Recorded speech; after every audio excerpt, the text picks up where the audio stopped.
అందరికీ నమస్కారం. మరి ఈరోజు ధ్వజస్తంభం గుడిలోనికి ప్రవేశించగానే మనకి ఎదురుగుండా కనిపించేటువంటి ధ్వజస్తంభం వెనక ఉన్న కథ ఏంటి అనే విషయాన్ని మీకు ఈరోజు తెలియజేస్తాను. కురుక్షేత్రం తర్వాత ధర్మరాజు సింహాసనాన్ని అధిష్ఠించి రాజ్యాన్ని పాలిస్తుంటాడు. ప్రజల దగ్గర మెప్పు కోసం, ధర్మమూర్తిగా పేరు పొందడం కోసం అనేక దాన ధర్మాలు చేస్తుంటాడు. అది సరికాదని శ్రీకృష్ణుడు ధర్మరాజుకి గుణపాఠం చెప్పాలనుకున్నాడు. అందుకని అశ్వమేధ యాగం చేసి శత్రురాజులను గెలిచి, దేవతలను బ్రాహ్మణులను గెలిచి రాజ్యాన్ని సుభిక్షం చేయమని కోరతాడు.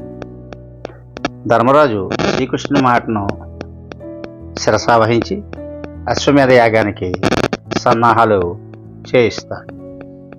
యాగాశ్వానికి రక్షకులుగా నకుల సహదేవులను సైన్యంతో సహా పంపిస్తాడు.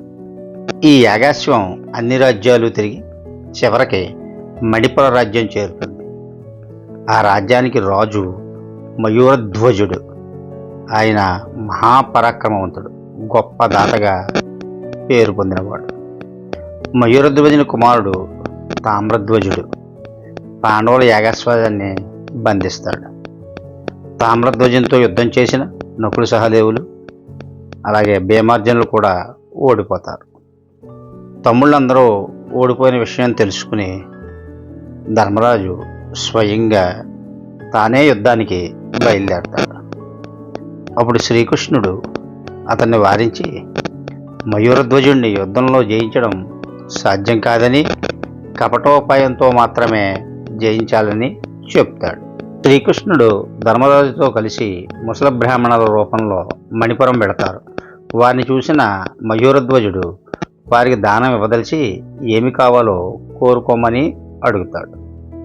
దానికి శ్రీకృష్ణుడు, రాజా, మీ దర్శనార్థమే మేము వస్తున్న దారిలో ఒక సింహం అడ్డు వచ్చి ఇతని కుమారుని పట్టుకుంది. బాలుని విడిచిపెట్టవలసిందిగా మేము ప్రార్థించగా సింహం మానవ భాషలో మీ కుమారుడు మీకు కావాలంటే మణిపుర రాజు అయిన మయూరధ్వజుని శరీరంలోని సగభాగం నాకు ఆహారంగా అతడి భార్యాపుత్రులే స్వయంగా కోసి ఇవ్వగా తెచ్చి ఇస్తే ఇతన్ని వదిలేస్తానని చెప్పిందని, కనుక ప్రభువులు మా యందు దయ్యదలిచి తమ శరీరంలోని సగభాగాన్ని దానమిచ్చి ఇతడి కుమారుని కాపాడమని కోరుతారు. వారి కోరిక విన్న మయూరధ్వజుడు అంగీకరించి దానికి తగిన ఏర్పాట్లు చేయించి భార్యా కొడుకులకు అతని శరీరాన్ని మధ్యకు కోసివ్వమని చెప్తాడు. వారు ఆయన శరీరాన్ని సగభాగం కోసిన ధర్మరాజు అతని దానగుణానికి ఆశ్చర్యపోతాడు. ఇంతలో మయూరధ్వజుని ఎడమ కను నుంచి నీరుడు కారడం చూసిన ధర్మరాజు తమరు కన్నీరు కారుస్తూ ఇచ్చిన దానం మాకు వద్దుగాక వద్దు అంటాడు. అందుకు మయూరధ్వజుడు, మహాత్మా, తమరు పొరపడుతున్నారు. బాధతో నా శరీరాన్ని మీకు ఇవ్వటం లేదు. నా కుడి భాగం పరోపకారానికి ఉపయోగపడింది, కానీ ఆ భాగ్యం తనకు కలగటం లేదని ఈ ఎడమ కన్ను చాలా బాధపడుతూ కన్నీరు కారుస్తుంది అని వివరిస్తాడు. మయూరి ధ్వజుని దానశీలతకు మెచ్చిన శ్రీకృష్ణుడు తన ఎదురూపాన్ని చూపి, మయూరధ్వజ, నీ దానగుణం అమోఘం, ఏదైనా వరం కోరుకో అంటాడు. పరమాత్మ, నా శరీరం నశించిన నా ఆత్మ పరోపకారార్థం ఉపయోగపడేలా నిత్యం మీ ముందు ఉండేలాగా అనుగ్రహించండి అని కోరతాడు మయూరధ్వజుడు. అందుకు శ్రీకృష్ణుడు తదాస్తని అంటాడు. మయూరధ్వజ, నేటి నుంచి ప్రతి దేవాలయం ముందు నీ గుర్తుగా నీ పేరును ధ్వజస్తంభాలు వెలుస్తాయి. వాటిని ఆశ్రయించిన నీ ఆత్మ నిత్యం దైవ సాన్నిధ్యంలో ఉంటుంది. ముందు నేను దర్శించి ప్రదక్షిణ నమస్కారాలు ఆచరించిన తర్వాతనే భక్తులు తమ ఇష్టదైవాలను దర్శించుకుంటారు. ప్రతినిత్యం నీ శరీరమును దీపం ఎవరుంచుతారో వారి జన్మ సఫలమవుతుంది.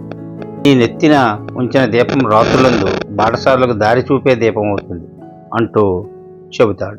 అప్పటి నుంచి ఆలయాల ముందు ధ్వజస్తంభాలు తప్పనిసరిగా ప్రతిష్ఠించడం ఆచారమైంది. భక్తులు ముందుగా ధ్వజస్తంభానికి మొక్కి ఆ తర్వాతే మూల విరాట్ దర్శనం చేసుకోవడం సాంప్రదాయంగా మారింది. ఇది ధ్వజస్తంభం వెనక ఉన్న కథ.